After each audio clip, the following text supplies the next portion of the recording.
लेकिन 2-4 दिन क्या है उसका कोर्ट मैरिज शादी कहीं दोगी तो एक रोटी दे दोगी तो खा लेंगे, नहीं दोगी तब भी हम भूखे सो जाएंगे। आपके इकलौता लड़के हैं, 2 साल पहले शादी होती है और 2 महीने के लिए अगर उसको गलत करना हो या कुछ भी करना तो शादी के पहले अपने माँ बाप से बता करके वो अपने, अगर कहीं उसका प्रेम चल रहा तो शादी कर ले। शादी के बाद किसी का घर बर्बाद चला कि वो भाग गई वहाँ से, मायके से।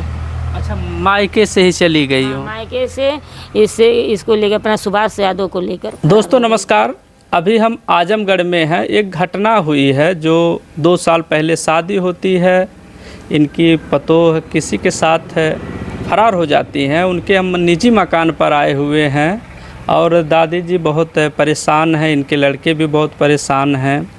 उसी सारे मुद्दे पर आज बात करेंगे कि कब शादी हुई, कैसे क्या घटना हुआ है। दादी, आजमगढ़ की आप है ना जी? तो आपके लड़के का क्या नाम है? प्रिंस उपाध्याय। तो ये जो घटना हुई है कैसे हुई है? घटना हुई है, देखिए शादी हुई इनकी 2022 31 मई को। पहली बार आई शादी में तो 2 महीना हमारे घर थी। तभी उसका रहन सहन ठीक नहीं था, उसका बोल भाषा या रहन सहन, उसका व्यवहार अच्छा नहीं था। लेकिन हम लोग सोचे, हम लोग भाई बड़ी कास्ट के हैं, मतलब हमने सोचा ठीक है जाने तो, इसके हर इंसान का अलग अलग स्वभाव होता है जी। ऐसा ही इसका स्वभाव होगा, धीरे धीरे अपना ढल जाएगी। अभी नई नई आई है, 2 महीने बाद वो चली गई अपने नाना के साथ अपने घर। उसके घर चली गई, नाना आकर लिवा गए। फिर एक रात अपने नाना घर थी, दूसरे दिन फिर लखनऊ अपने माँ बाप के यहाँ चली गई। उसका घर ही महिपालपुर है मायका। मायका में दादी रहते हैं, चाचा चाची रहते हैं। चाचा चाची अलग हैं, ये इसकी दादी रहती है, इनके माँ बाप रहते हैं लखनऊ। इसके बाद वो लखनऊ चली गई। वहाँ जाने के बाद फिर उसके माँ बाप जो हैं इसी की कमाई खाते हैं। वो लोग भी ड्रामा किए कि किसी तरह से लड़का जो है अपना जो कमाए धमाए हमको दे, हमारी बेटी को देखे, अपने माँ और बहन को छोड़ दे ना देखे। हम मुझसे मेरे बेटे को अलग करना चाहते थे लोग। इसके बाद मेरा बेटा बोला नहीं ऐसा तो नहीं होगा। मेरी माँ जो मुझे 20 साल तक परवरिश करके मेरी शादी विवाह की, मैं पढ़ाई लिखाई, अब बुढ़ापे मुझसे हम छोड़ दें, वो कहाँ जाएगी? अच्छा, इसके बाद लोग ड्रामा किए, नहीं हमारी नहीं, मैं नहीं जाऊंगी, नहीं आऊँगी, ऐसे लोग करने लगे। ना मैं नहीं विदा करूँगी। ठीक भाई, हमने बहुत समझाया। जब हमने कहा कि ठीक है भाई, सब कुछ तो उसी का है, हमारा क्या है? अरे हमारी लड़कियाँ अपने अपने घर चली गई और हम हैं, और आप 2 लोगों और तो कोई बेटा नहीं, अकेले बेटा है, तुम्हारा ही तो सब कुछ है। अब अरे दोगी तो एक रोटी दे दोगी तो खा लेंगे, नहीं दोगी तब भी हम भूखे सो जाएंगे। आपके इकलौता लड़के हैं, 2 साल पहले शादी होती है और 2 महीने के लिए आती हैं जो है, उसके बाद मायके में जाके ये सब ड्रामा की। इसके बाद हम बहुत समझाने बुझाने के बाद बहुत कुछ किए। इसके बाद उसको हम 12 मई को जाकर 2023 में 12 मई को उसको लेकर आए घर। 12 मई को घर लेकर आए। इसके बाद आई, तब भी जैसे वो किसी से कोई व्यवहार या जैसे सास बहू या जैसे पति के साथ अपना करना चाहिए वैसे नहीं करती थी। 2 दिन अगर काम करते थे, 4 दिन बहाना करके सोती थी। लेकिन हम उसका कपड़ा भी धो देते थे, उसके जो है सर पे तेल लगाती थी। उसको नहीं, अगर ज़्यादा बीमार देखते हैं कि सचमुच बीमार है या नहीं, या नखड़ा ही की है, तभी हमारे बगल में डॉक्टर साहब, हम डॉक्टर को बुलाते थे यहाँ। इसके बाद उसको झुकाती थी, झूठे हमको कमजोरी है ये वो, तो उसको बाटल है, इंजेक्शन है, सब कुछ। डॉक्टर लोग जबकि बोलते कि इसको कुछ भी नहीं हुआ है, नौटंकी कर रही है, लेकिन फिर भी हम कहते थे कोई बात नहीं है। आप बिटिया से ज़्यादा अपने मानी? उसको हम बेटी से ज़्यादा प्यार किया। हमने जब देखने गई शादी की, तभी हमने कहा बेटा हम तुम्हें अपनी बेटी की तरह से मैं रखूँगी और बेटी से ज़्यादा प्यार दूँगी। और वही हमने किया, अपनी बेटी से ज़्यादा उसे प्यार दिया और बेटी से ज़्यादा उसे हर चीज़ देते हुए कोई उसके लिए न पर्दा न, उसके मुंह से निकला कि सामान हमने हाजिर कर दिया। अगर वो सुबह में कहती थी कि चीज़ हमको चाहिए तो शाम तक वो सामान तो आ ही जाता है, कितनों ही कीमती हो। इसके बाद खाने से लेकर पहनने तक उसे हमने कोई दिक्कत नहीं दिया, घूमने से टहलने तक भी कोई दिक्कत नहीं दिया। हमारा बेटा वो 2 महीने के लिए आने के 2-4 दिन बाद ले गया गोवा मनाली, सारा चीज़ जगह घुमाया टहलाया उसको। भाई उसकी शौक़ थी हम घूमने टहलने की, चलो भाई ले गया अपना घुमाया टहलाया, सब कुछ किया, नौकरी। इसके बाद जो कि वहाँ से आई फिर ये लड़का हमारा मेट्रो में काम कर रहा था। जी। काम कर रहा था तो वो बोली कि नहीं घर आओ, नौकरी बाहर मत करो, घर आओ कर रहो, हम लोग अकेले रहते हैं और घर रहो। अजय ये जो है अपनी नौकरी छोड़ कर चला आया, वो भी नौकरी उसकी छूट गई। इतनी अच्छी नौकरी करता था, नौकरी छोड़ दिया उसके कहने पर, क्योंकि उसके माँ बाप भी धमकाते थे कि नहीं जाओगे, नहीं करोगे तो हम उठवा देंगे। हमेशा गुड़ की धमकी उसके माँ बाप भी देते थे और ये भी धमकी देती थी। और जब वो घर चला आया उसके बाद एक जल मिशन का काम चल रहा था निजामबाद उसकी ऑफिस था उस समय। उसके बाद वहाँ काम चल रहा था, वही जल मिशन में काम करने लगा कि भाई हम घर बैठ के क्या करेंगे, घर का भी खर्चा तो चलना चाहिए, कैसे चलेगा अगर घर बैठेगा। तो जा कर के अपना उसी में काम करने लगा। इसके बाद उसने कहा कि ठीक है, बस अच्छे से जाता आता था। तो ये बोली हम भी उसमें काम करूँगी, अगर मैं करूँगी आप करेंगे, दोनों लोग करेंगे। मैं भी पढ़ी लिखी हूँ, बीए कर रही थी उसमें। अच्छा, आपकी जो बहू है बीए कर रहे थे, आपके लड़का कितना पढ़े लिखे हैं? वो भी बीएससी किया है। अच्छा, बीएससी वो भी किया है, दोनों लोग साथ में काम करने के लिए। हाँ, तो अपना वो कही कि हम भी तो हमारा लड़का हम मना किया, हमने कहा नहीं, ये बड़ी जात के लिए शोभा नहीं देता है। ऐसा है कि तुम घर में किसी पढ़ाई कर रही हो, अपना बीएड करना, इसके बाद जो भी है स्कूल किसी पकड़ करके अपना स्कूल में पढ़ाओ लिखाओ। आप जब शादी हो गए, वो ग्रेजुएशन की थी, उसके बाद आप लोगों ने कहा कि उनको बीएड करवा देंगे, नौकरी कहीं मिल जाएगी और आगे की पढ़ाई करवा देंगे। इसके बाद नहीं तो अपना सिलाई सीख लो, पार्लर सीखो, घर में अपना करो भाई जो करना हो, इज्जत भी रहेगी। लेकिन उसको समझ में नहीं ये सब है, उसको तो एकदम समझ के बाहर था। सिलाई घर में रहना उसके लिए समझ से बाहर था। जिसने अच्छा शादी करवाया था तो उसने उनके बिहेव के बारे में नहीं बताया था आप लोगों से? किसने शादी करवाया? जिसने शादी करवाया उसको क्या पता था? अरे कोई पूछता था भाई हमारी लड़की की शादी कहीं बता दो, कोई लड़का बता देता है। देखिए अगुआ जो होते हैं वो कुछ नहीं, वो रास्ता बता देते, करना तो दोनों लोग को होता है, पति पत्नी को। फिर जो लड़के के माँ बाप होते हैं समझौता उसी से होता है, अगुआ सिर्फ रास्ता बताता है, उससे कोई मतलब लेना देना नहीं होता है। इसके बाद जो है कि शादी मतलब हुई, अच्छा आई तो उसने जब जिद की नौकरी के लिए तो मेरा बेटा बोला कि ठीक मम्मी हम जा रहे हैं, साथ में जाएगी आएगी, गाड़ी से 4 चक्का से जाना है अपने दरवाजे से, और क्या है जाएगी आएगी साथ में, दोनों लोग, कोई बात नहीं है। ठीक है भाई जैसी मर्जी। ले गया 2-4 दिन इसके साथ हो, ठीक से गई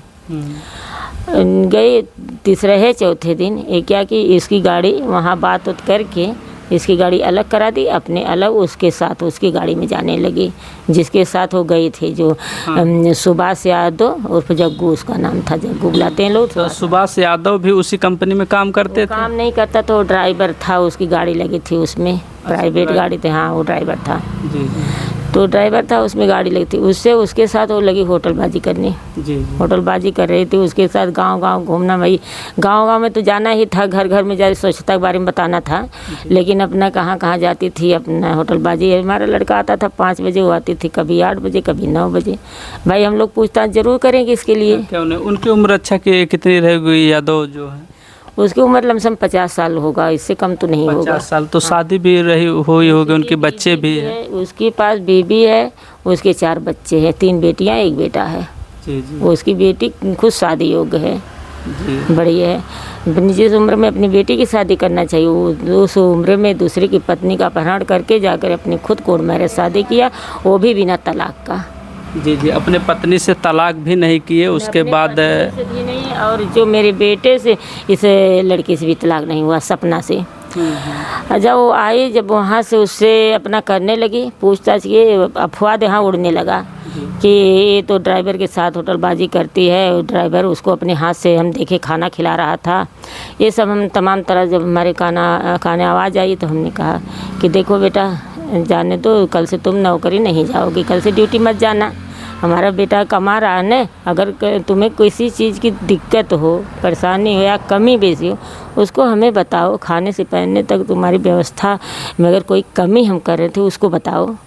हैं अब इसी पे वो पूरा नाराज होने लगी, धर दरवाज़ा पीटना, बंद करके अंदर रोना धोना, पूरा सामान पैक करना, बाप के फ़ोन की उसका बाप बोला कि ठीक है, नहीं नौकरी करने देंगे लोग, मैं गाड़ी लेकर आ रहा हूँ, तुम चलिए आओ लखनऊ। अच्छा, इसके बाद वो लोग रात ही में आ अच्छा, गए। उनके माता पिता दोनों लोग लखनऊ के रहने वाले हैं? हाँ, जैसे गांव उनका घर तो महिपालपुर है, यहीं अहरौला थाना है, जी जी, गाजी के पास। जी। और रहते हैं लोग वहाँ, ऑटो चलाता है, उसका बाप भी ऑटो चलाता है। वहाँ अपना मकान उकान बनवाया है, 2-1 रूम जो भी बनवाया होगा, हम देखे नहीं हैं, लेकिन वहाँ पे लोग रहते हैं।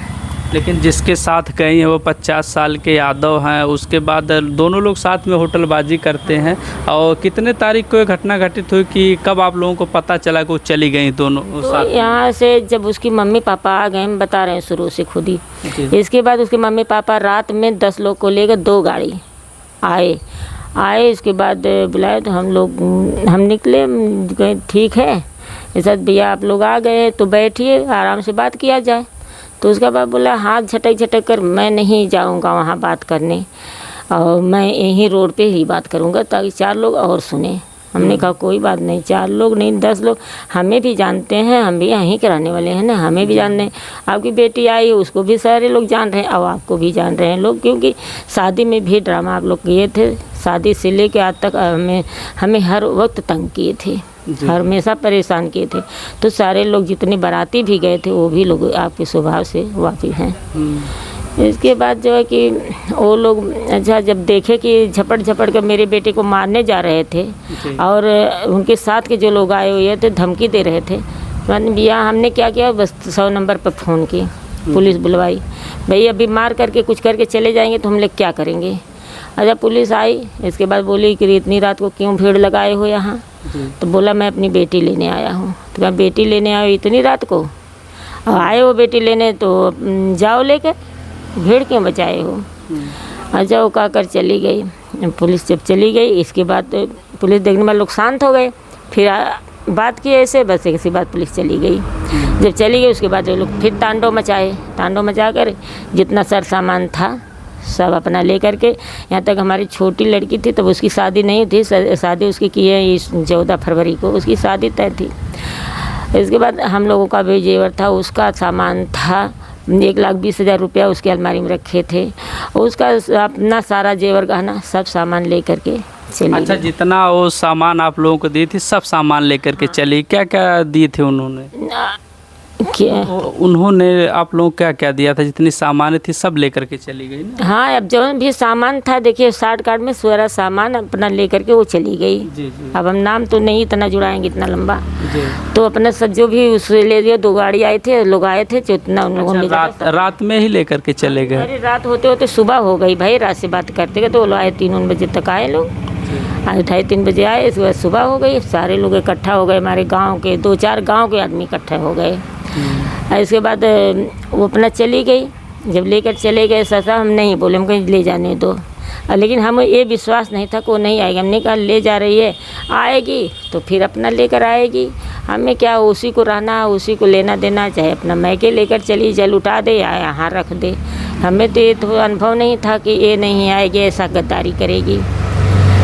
यहाँ से चली गई, जब जाने के बाद पता चला कि वो भाग गई वहाँ से, मायके से।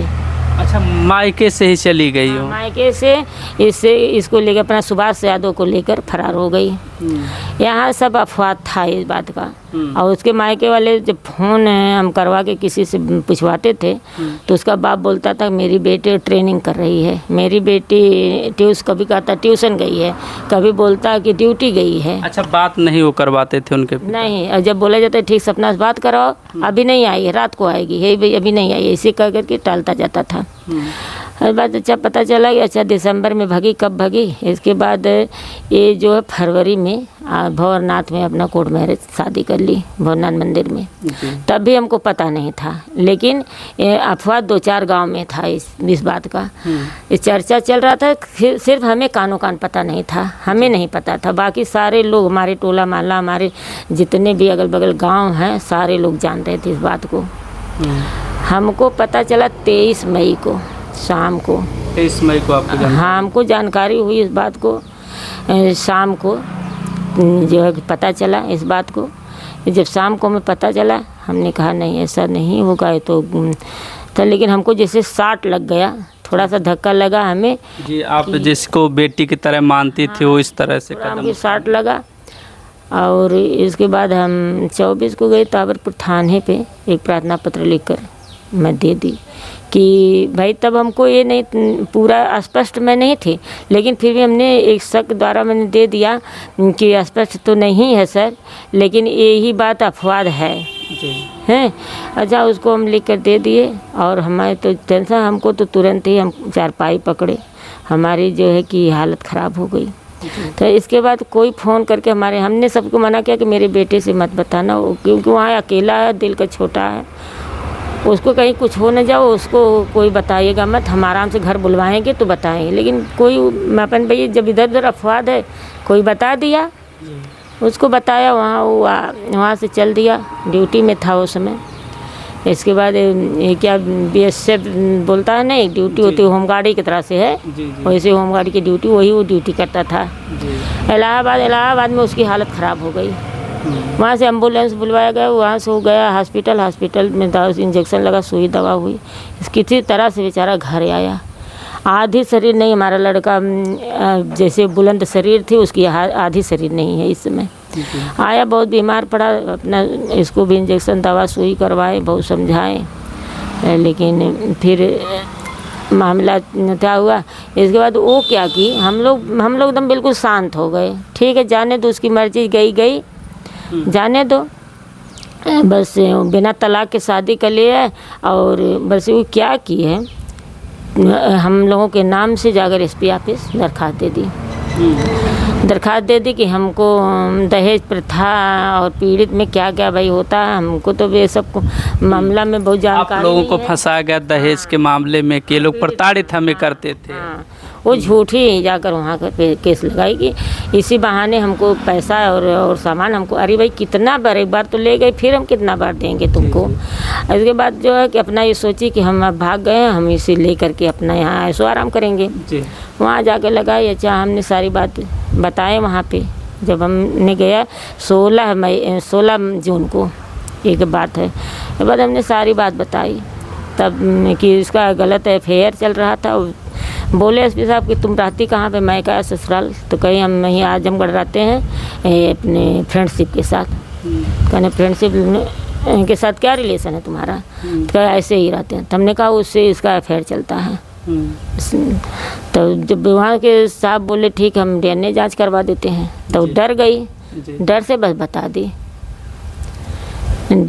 दी कि हाँ हमारा अब तक तो नहीं, लेकिन 2-4 दिन से हमारा रिश्ता हाँ चल रहा है। लेकिन 2-4 दिन क्या है, उसका कोर्ट मैरिज शादी की है अप्रैल का, और जून में तुम्हारा 2-4 दिन से रिश्ता चल रहा है। झूठ बोली वहाँ पे, झूठ बोली।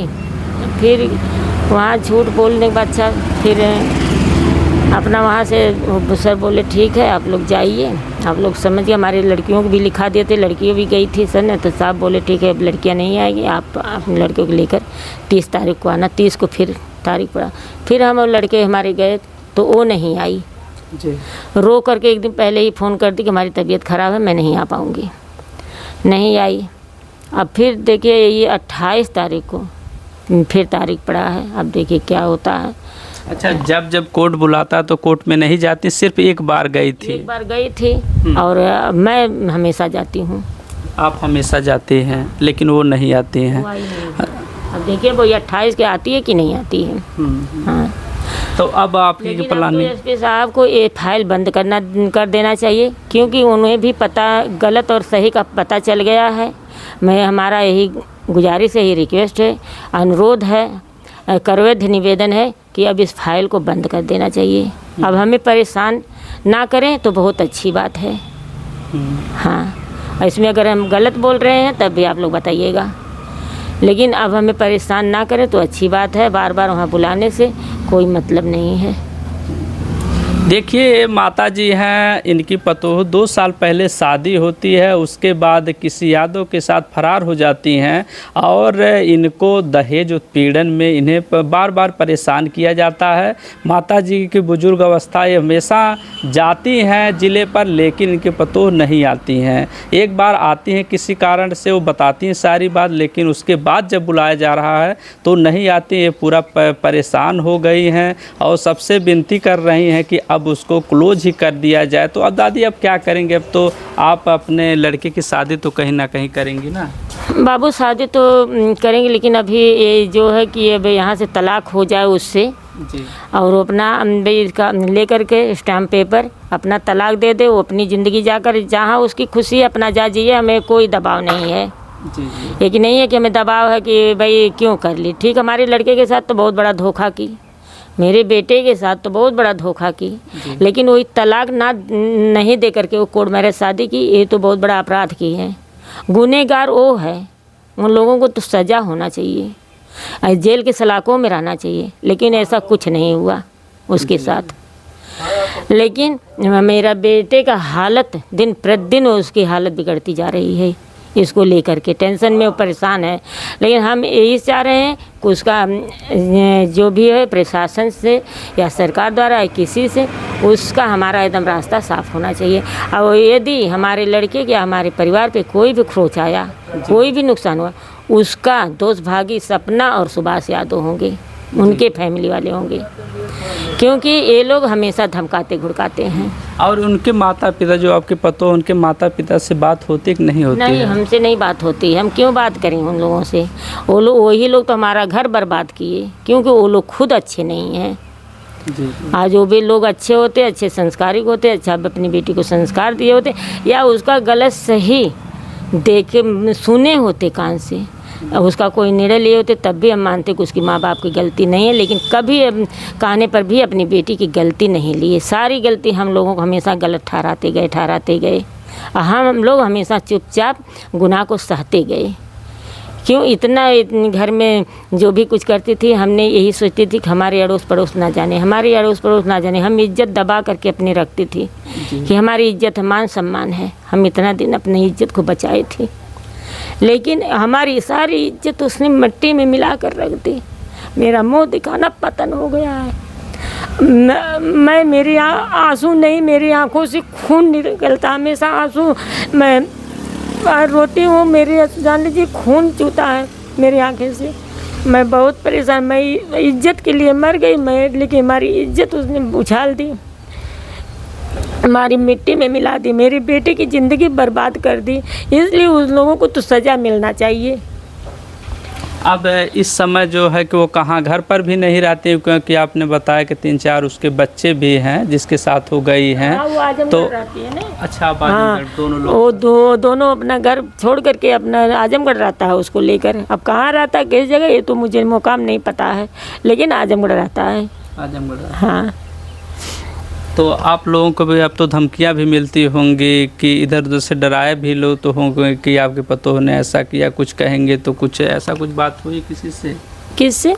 किसी आपसे धमकाया तो नहीं कुछ, जो है ना? वही लोग धमकाते हैं, वही लोग, वही बस, और नहीं कोई धमका। तो वही उसके फैमिली वाले, वही जो बस सुभाष और सपना। हाँ, मेरे बेटे को हर वक्त धमकी देते हैं लोग, हर वक्त धमकी देते हैं। तो क्या सरकार से आप मांग करेंगे, प्रशासन से? प्रशासन से और सरकार से हमारा यही करवेद निवेदन है कि मैं यही मांग करूंगी कि मेरे बेटों को न्याय मिलना चाहिए, मेरे बेटे को न्याय मिलना चाहिए, सुरक्षा मिलना चाहिए, ताकि मेरे बेटे के ऊपर कोई अब जैसे कोई आरोप ना हो। मेरे बेटे को ज़िंदगी सही सलामत होना चाहिए, हमारे बेटे को न्याय मिलना चाहिए जी। और हमारी एक और गुजारिश है कि भाई बहन माता पिता जो भी है, मैं एक बात मैं ज़रूर कहना चाहती हूँ कि आप लोग अपनी बेटी को, अपनी बहू को हो, अगर बेटी हो, बेटी को हमेशा यही संस्कार दीजिए कि अगर उसको गलत करना हो या कुछ भी करना, तो शादी के पहले अपने माँ बाप से बता करके वो अपनी, अगर कहीं उसका प्रेम चल रहा है तो शादी कर ले। शादी के बाद किसी का घर बर्बाद ना करें, अपने माँ बाप का हमेशा गर्व ऊंचा करें, माँ बाप को झुकाए ना। अपनी बेटी को हर वक्त यही शिक्षा देना चाहिए अपने ये किसी का घर बर्बाद ना करे जाके। और अगर कहीं गलत लड़की है तो उसके हिसाब से उसकी शादी विवाह करो, उसके साथ किसी सीधे साधे परिवार को मत बर्बाद करो। जैसे कि मेरा घर बर्बाद हुआ, जैसे कि मेरा बेटा बर्बाद हुआ। मेरा बेटा सीधा साधा है, आज सीधा साधा बेटा मेरा बर्बाद हो गया। बस मैं यही कहना चाहती हूँ। माता जी देखिए बहुत परेशान है, रो भी रही हैं, और इनका लड़का से भी जानकारी लेंगे कि आखिर कैसे क्या हुआ। 2 साल पहले शादी होने के बाद इनकी पतोह 50 वर्ष युवक के साथ आजमगढ़ में इस समय रह रही हैं। आप क्या सोचते हैं, कमेंट करके ज़रूर बताएं।